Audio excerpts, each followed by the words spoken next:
our cities are being flooded with sensors, and most of that information is centralized, and people never see it.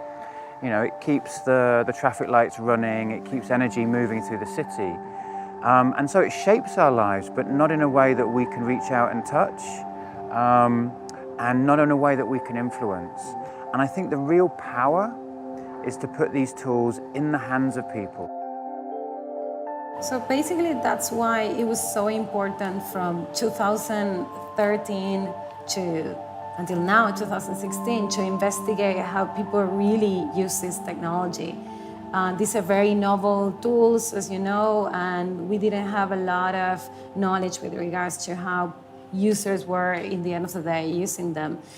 And out of all these ethnographic studies and usability studies, we basically found out that a big percentage of people disengaged with the project because they couldn't set up the sensors. They didn't have the skills to very easily get the sensor to start streaming data into the platform.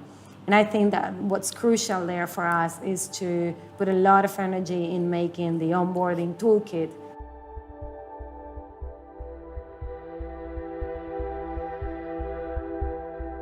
The average person tends to see technology in two ways. It's either a consumer product, you know, right? Something that is easy to use, one click and go, like something that a big corporation, the Googles and the Apples of the world might do, or it's something far too complex for them to even care about, right? If it doesn't look like an iPhone, it's not as easy to use an iPhone, I don't want to use it.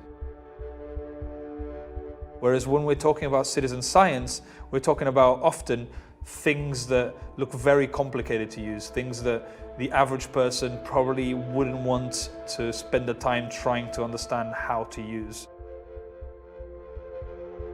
We've spent the last few months redesigning an installation process, what we call an onboarding into this sensor, which tries to resolve some of these things, right? It tries to explain what's going on in easy to understand terms, use very graphic visual language rather than just words. Os recomiendo solo una cosa que no está aquí, la añadiremos, que es subir al máximo el brillo de vuestra pantalla antes de hacer esto.